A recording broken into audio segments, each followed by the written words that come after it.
Okay, we all are different. We are different professionals, and we always get influenced by some factors. That could be our education background, or that could be the area where we practice, or that could be maybe you are really in a clinical practice, maybe you are really in a research evidence. So these things slightly vary with our clinical practice. ठीक है? मतलब ये ज़रूरी नहीं है कि हम सब की प्रैक्टिस एक जैसी हो.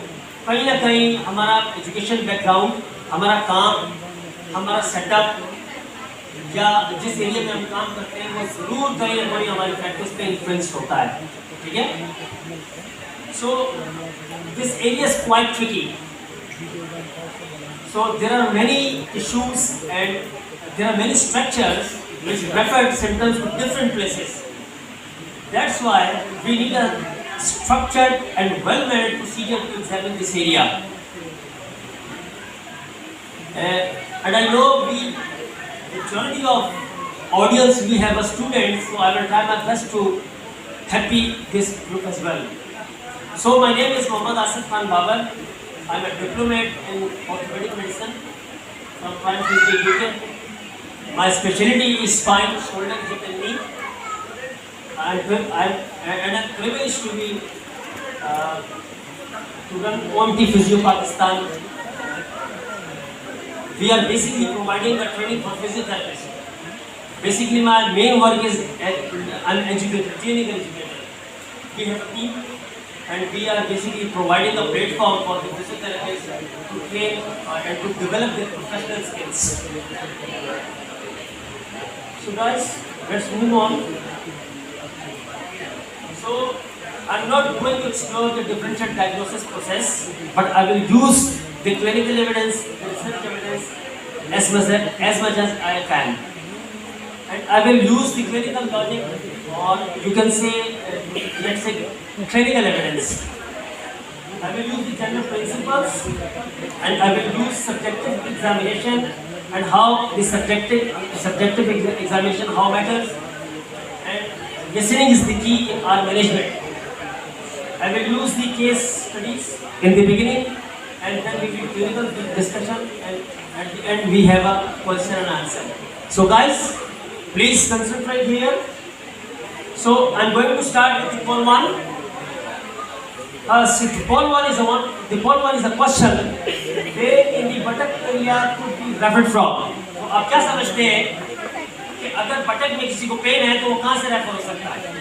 अगर आप समझते हैं lumbar spine, so raise your arm please if you think the pain refer from the lumbar spine. Okay. And if you think the pain is referred from the SIJ area to the buttock. Okay. And how many things that the pain referred to the buttock from hip? So majority is very confused. 2 or 3 people raise their hands on every single information. So guys, this is a very broad question. All of them can refer symptoms to the buttock area. We cannot diagnose on a single information here. We need a very broad picture, very broad clinical picture to see from where the symptoms are coming. So let's see. So guys, we all are agree the safety comes first. So the common red flag around the lumbar spine is a cauda equina, which is progressive in nature, which is not responding to the physical treatment, any physical modality or active modality. Metastasis around the lumbar spine or actually everywhere. Fracture, like from accident we got fracture. Other some referred pains are like from prostate, from bladder, or from kidney, or from uterus. So these are the signs and symptoms which should be picked initially in our subjective examination. These are the must. This is not a choice, and we should legally and ethically cover our patient. This is our professional and legal duty to us, and we should know about these things. Other inflammatory disorders like rheumatoid arthritis, which is very easily picked by physiotherapists, like morning stiffness more than 30 minutes, and patient may get small joints also affected. Family history can tell us the rheumatoid arthritis, or other things are ankylosing spondylitis. So these are very simple things we can pick in physical examination. But definitely sometimes we refer patient for the investigation, for the scanning, or for other things like rheumatoid arthritis factor. So guys, other red flags like cancer, tuberculosis, severe weight loss, or night pain. So these are things we should consider in initially in our subjective examination. And these are the questions actually we ask from our patient, and we should cover the safety come first actually. One of the scary things, from the therapy point of view, this is metastasis. This is cancer. The simple question we ask from patient: the night sweating, or the night pain, any severe weight loss. So these questions should be asked in subjective examination to basically save our patient. The Green and Self Group 2010 they came with a very simple and very nice thing of this, which should be considered in subjective examination, like rapid pain, multi-segmental, not single segment, multi-segmental to lower limb. The pain is progressive. The feelings are not straight away like pins and needles, but patient feel heavy legs sometimes. Or for the lower back pain, most of the time when patient lie, the pain decreases. But if there is a red flag, the pain always increases. So there must be something around. We should think about it. The affection of the nerve endings, the multiple nerve endings, which actually affecting the motor control area of the lower limb, which definitely affect the sleep at a gross level. So we must consider these things before go to physical examination.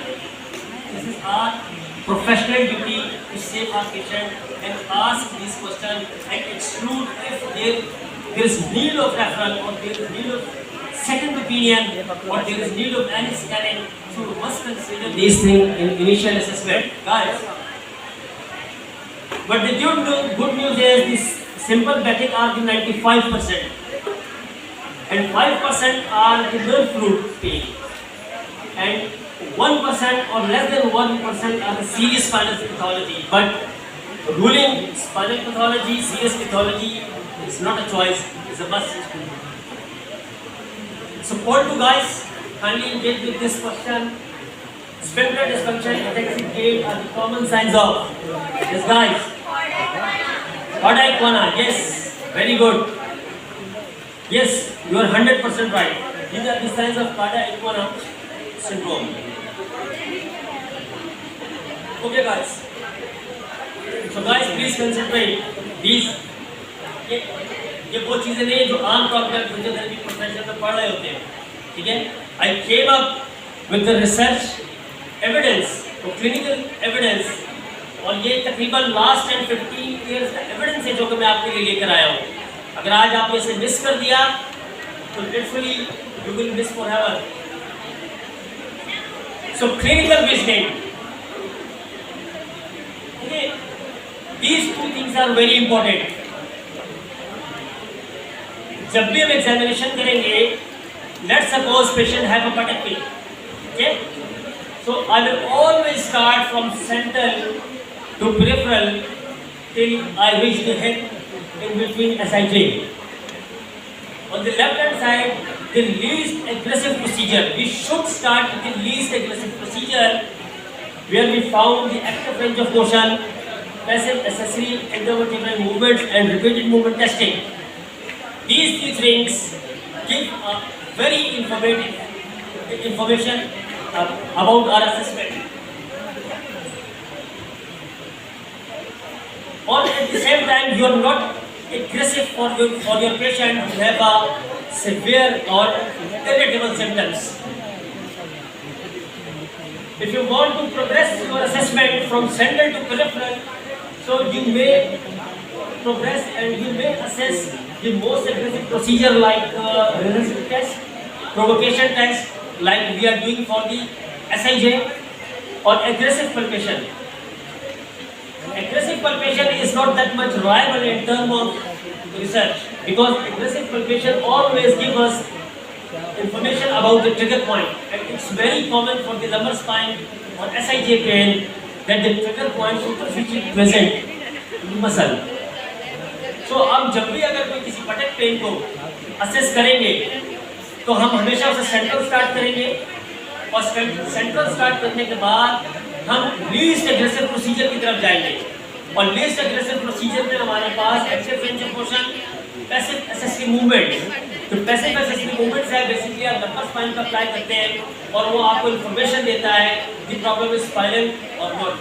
The repeated movement testing basically give a big information about the directional preference, कि कौन सी direction pain को decrease करती है और कौन सी direction जो है वो पेन को इंक्रीज करती है। ओके, सो अगर आप aggressive procedure की तरफ जाते हैं, the problem with the aggressive procedure, it actually affect if you provoke, अगर हम शुरू में इसके symptoms को provoke कर दें तो problem ये होता है कि जितने भी बाकी आपने टेस्ट करने हैं उनकी reliability और validity जो है वो affect होती है।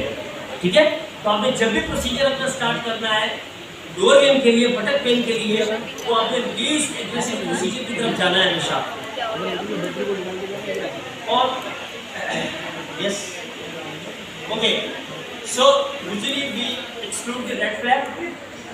We see lumbar spine by prevalence by repeated movement testing, and we should examine hip before the SIJ. As we know, all the tests of SIJ tests are very aggressive tests. तो अगर हम rule के मुताबिक जाएंगे तो फिर पहले हम लीस्ट एग्रेसिव प्रोसीजर की तरफ जाएंगे, क्योंकि हमें पहले हिप मिलेगा। तो लंबर स्पाइन के बाद अगर हमें बहुत अच्छी एग्जामिनेशन आती है हिप की, लाइक पैसिव एसेसिव movement, like physiological movement for the hip, और मूवमेंट कंट्रोल टेस्टिंग, जो कि हम लोकल स्टेबलाइजर के लिए हिप के लिए करते हैं। हम देखते हैं कि वहाँ लोकल स्टेबलाइजर को आप एक्टिवेट करते हैं और देखते हैं कि लोकल स्टेबलाइजर का बिहेवियर क्या है। ठीक है, और if you see we mobilise the hip और we activate the local mobiliser और see if the symptom is decreases और not, then we can move to SIJ। But if lumbar spine and hip tests are negative, then we can move to SIJ. Okay guys, we all know from last many years, and the anterior viral symptoms may be referred from the lumbar spine L2 and 3, or from the intra-articular structure, or maybe anterior thigh. The symptoms can be referred from the rectus femoris muscle. If you look laterally around the hip is a vice descent joint, and symptoms can be referred laterally to the hip, and we have a very valid testing procedure for the gravitational tendinopathy. The symptoms always around the crest, or we can check the gravitational tendinopathy by the resistance test or external lesion test. If we look for the IT band, it slightly goes down. For posterior lower back with discogenic pain, if you look, we have a block study. So the discogenic pain always across the lower back. However, the facet joint lateral to the spine. Spondylolisthesis also across the lower back, but depends the severity of the symptoms, or it depends actually affecting the nerve root or not. Or SIJ always lies sacral surface area. So posterior lower back and thigh is discogenic, but the nerve root definitely the symptoms should be referred down posterior thigh and calf and all the way to foot. And SIJ symptoms sometimes not very common may refer down from the gluteal line. Hamstring tendinopathy always, guys. Hamstring tendinopathy always around the sacral area or distant velocity witnessed by the resistance test and feel pain after resistance test. Piriformis is not that much reliable in terms of research, but generally speaking, if there is a problem of malalignment or poor alignment of piriformis, then piriformis can irritate the sciatic nerve and patient feels symptoms. So look at this table. This is a very common table. You all know this is a clinical diagnostic group. I will end up this table with quick look. So guys, bilateral spinal stenosis always bilateral symptoms. Patient feel eases with the sitting and flexion and goes with the walking and extension. With the disc herniation with nerve involvement, always we look for the dermatome, myotome and reflexes. If we look the सिर्फ ये पता लगाने के लिए कि कहीं nerve root की जो involvement है वो progressive है या नहीं. So we always look for the dermatome, myotome and reflexes. And SLR and the cross leg, straight leg brace will be positive. If you look this study, which is quite outdated but very famous study, that it stated that not all of the patient feel symptoms of spinal stenosis with the walking and extension, and some of them are not happy with the sitting and flexion. But generally speaking, most of the spinal stenosis patient get this. But when we examine our patient, when we are examining our patient with the clinical framework, we should consider this study as well. So aim of physical examination, when we interview with the patient,